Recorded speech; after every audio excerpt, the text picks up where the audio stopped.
योगः कुत्र तैसः। लेकिन कलयुग का प्रभाव हर जगह देखा। श्री नारद जी महाराज ने नारद जी महाराज पहले तो अनेक तीर्थों में गए। अहम तु पृथ्वी यातो ज्ञात्वा सर्वत्र मामिति। पुष्करम च प्रयागम च काशी गोदावरी तथा। प्रयाग गए, इलाहाबाद वहां गए, पुष्कर गए, काशी गए, गोदावरी के पावन तट पर गए। लेकिन हर जगह लोगों के भीतर में आसुरी वृत्ति को देखा। हरि क्षेत्रम कुरुक्षेत्रम श्रीरंगम सेतु बंधनम एवमादिषु तीर्थेषु ब्रह्ममानात् तथा ना पश्यम। कहीं भी धर्म का बोलबाला नहीं देखा। मन स्थिर हो, क्योंकि धर्म की जब हम सेवा करते हैं, धर्म की रक्षा जब हम करते हैं, तब धर्म हमारा रक्षा करता है। आज धर्म की रक्षा हम करते ही नहीं और फिर चाहते हैं कि धर्म हमारी रक्षा करे। कहां से करे? कहीं भी सत्य नहीं रहा। सत्य नास्ति सत्यम नास्ति तपः शौचम दया दानम न विद्यते। उदरम भरिणो जीवा बराका कुटभासिनः। आज धर्म किसे कहते हैं? जिससे पेट भर जाए। जो हम कर सके वह धर्म है, जो अपने अनुकूल हो वह धर्म है, और जो अनुकूलता से परे हो उसे अधर्म मानते हैं। हमारा पेट भर जाए, इसी को हम आजकल धर्म मानते हैं। जो अपने निज जन है उसके सुख समृद्धि में लगे रहने को ही हम धर्म कहते हैं, जबकि ऐसा नहीं है। हर जगह लोगों को अपने मन गढ़ंत धर्म को मान लेने से लोग दुखी है। मंदास मंदमतयो मंदभाग्या हयपदुता। पाखंड निरता संतो विरक्ता सपरिग्रह। हर जगह मंदा सुमंद मतियो। एक तो सबके भाग्य खराब है, ध्यान देंगे, लोगों का भाग्य खराब है। लेकिन भाग्य खराब भी हो, लेकिन कर्म अच्छा हो तो गुजर बसर हो जाएगा संसार में। किसी का भाग्य सही है, कर्म ठीक नहीं है, फिर भी संसार में ठीक से रह लेता है, रह सकता है। लेकिन मंदा सुमंद मतियो मंद भाग्या है पद्धुता। एक तो भाग्य खराब है, दूसरा कर्म खराब है, और तीसरा हम सब जीव आलसी और प्रमादी हो गए। जो काम संभव है खुद से हो सकता है, उस काम को भी ठीक से नहीं करना चाहता। आलसी और प्रमादी जीव भला क्या करेगा? काल करे सो आज कर, आज करे सो अब। लेकिन आजकल तो उल्टा ही हो गया। जो कल करना है उसे परसों जाके करते हैं, जो अभी करना है कल जाके करते हैं। गाड़ी ही लेट है, फिर काम नहीं बनता है। हर जगह लोगों को उद्रम भरिनो जीवा बड़ाका कुटभासना।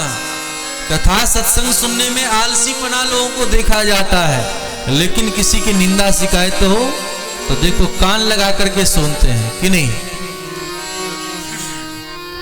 बड़ा ही गौर से सुनते हैं। दूसरे की चुगली हो, दूसरे का खुद की प्रशंसा हो, दूसरे की शिकायत हो, बड़ा आनंद आता है। जैसे लोग टाइम पास खाते हैं ना चनाचूर आदि, उसी प्रकार दूसरे की चुगली जानबूझ करके सुनते हैं।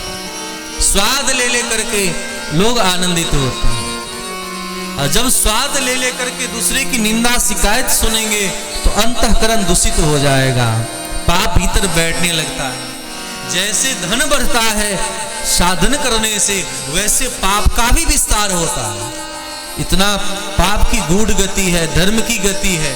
हम लोग कहते हैं न करे सुनने से क्या हो जाता है, मैं तो कुछ नहीं बोल रहा हूं। ध्यान दें, सादे कागज पर अगर आपसे हस्ताक्षर ले लिया जाए और ऊपर जो कुछ लिख दिया जाए सब आपका ही लिखा हुआ माना जाएगा।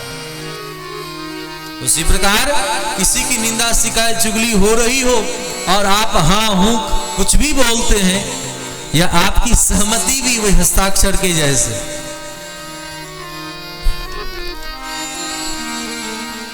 लगभग बचने का प्रयास करना चाहिए। हर जगह लोगों को उदास देखा।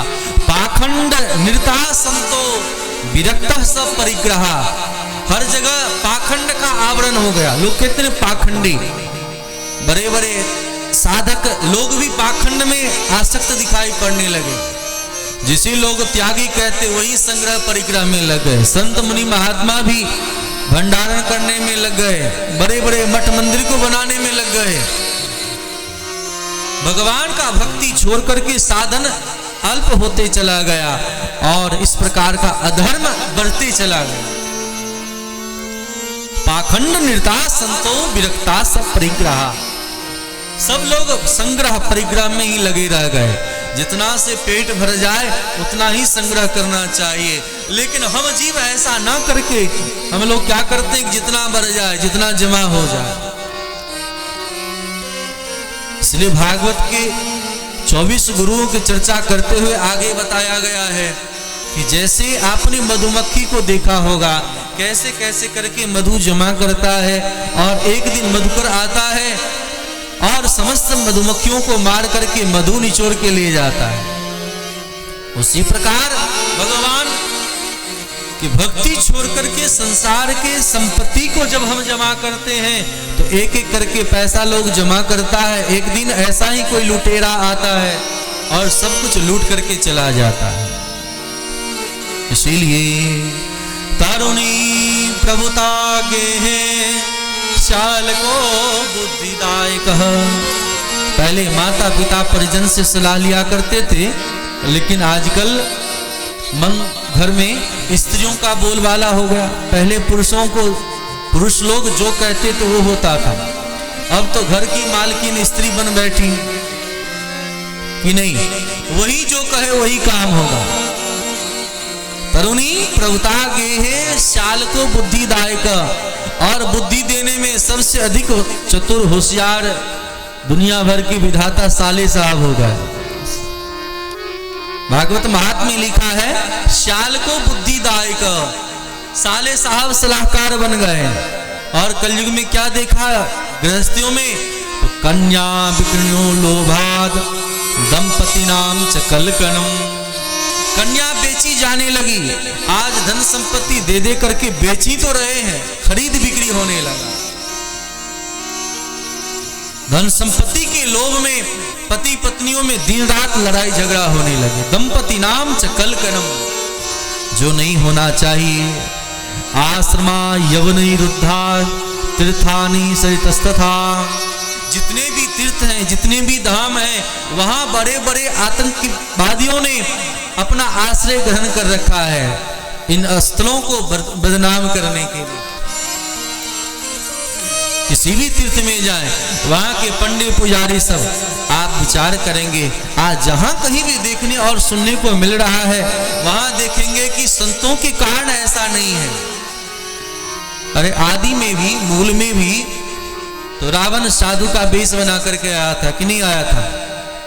कालनेमी वेश बदल करके आया था, लेकिन कल्याण हुआ। उगड़ही अंत न हो ही निवाहु, काल नेम जिमि रावण राहु। बनावटी अधिक देर नहीं टिकती है। हाँ, बादल भी कुछ देर के लिए ढक देता है सूर्य को, लेकिन तत्वतः नहीं ढक सकता। उसी प्रकार आज किसी भी तीर्थ में जाए, उस तीर्थों पर बाहुल्यता किनका है? पहले संत मुनि महात्मा रहते थे, लेकिन आज किसी तीर्थ में जाए वहां भी तो घर परिवार के लोग ही भरे पड़े हैं। क्योंकि हम लोगों को पता नहीं कि बाबा किसे कहते हैं, गुरु किसे कहते हैं, महात्मा किसे कहते हैं, संत किसे कहते हैं, महापुरुष किसे कहते हैं, व्यास किसे कहते हैं, पता ही नहीं। सबको एक जैसा ही हम लोग मान लेते हैं। सब बाबा ही है, सब महात्मा ही है, सब गुरु ही है। जब यह विचार खत्म हो जाएगा तो क्या होगा? अंधेर नगरी चौपट राजा, टके सिर भाजी टके सिर खाजा। ये गलती किनकी है? हम लोग खुद ही इन साधकों के बारे में विचार नहीं करते, कहाँ जाएं, किनसे हम मंत्र दीक्षा ग्रहण करें। हम देखें गृहस्थ हैं कि विरक्त हैं, और जैसे तैसे लोभ आडंबर में पड़ जाने के कारण जो शॉर्टकट रास्ता अपना दे, बताए कि कोई बिना साधन किए तुम्हें सब प्राप्त हो जाएगा, उन्हें ही महात्मा मान बैठते हैं। और जब ऐसे लोगों को अगर महात्मा मान लिया जाए, साधक गुरु मान लिया जाए, तो पतन तो होगा ही। इसलिए साधक को चुनने में, चयन करने में हम लोग कोई गलती ना करें। भागवत और राम कथा में यही बात बतलाया गया है। भागवत में एक अच्छे संत को अच्छा संत ना मानना परीक्षित जी के लिए हानिकारक साबित हुआ, श्राप मिल गया। और श्री रामचरितमानस में एक संत को, जो संत नहीं है उन्हें संत मान लिया, तो श्राप मिल गया प्रताप भानु को कि जाओ तुम राक्षस बन करके। इसलिए पहचानने में भूल ना हो कौन मणि है और कौन कांच है। कांच का टुकड़ा अधिक चमकता है। आज इस प्रकार नारद जी महाराज पृथ्वी लोक में गए, मन शांत नहीं है, कहां जाएं, चलते चलते यहां गए वृंदावन के पावन तट पर। बातचीत ना करें, वृंदावन के पावन तट पर गए, वहां देखा भगवान अभी लीला करके गए हैं। हाँ, ये स्थल पवित्र है। एवं पश्यन् करे दोषान् पठन्वनीवम् यामनं तटमापन्नो यत्र लीला हरिर्भूत। भगवान अभी लीला करके गए हैं। यह वृंदावन का भूमि बड़ा पवित्र है।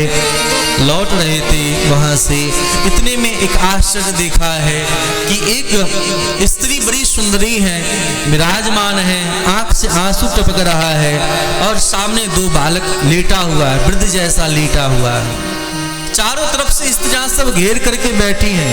कोई पंखा कर रही है, कोई जल छिड़क रही है, और कोई समझा रही है, अरे आप क्यों रो रही हो, रो मत, चुप हो जाओ, चुप हो जाओ। नारद जी को बड़ा आश्चर्य लगा कि वृंदावन की भूमि में इस प्रकार कोई स्त्री रो रही है, सामने ये वृद्ध कौन आदमी लेटा हुआ है, क्या करूं, मैं जाऊं कि ना जाऊं।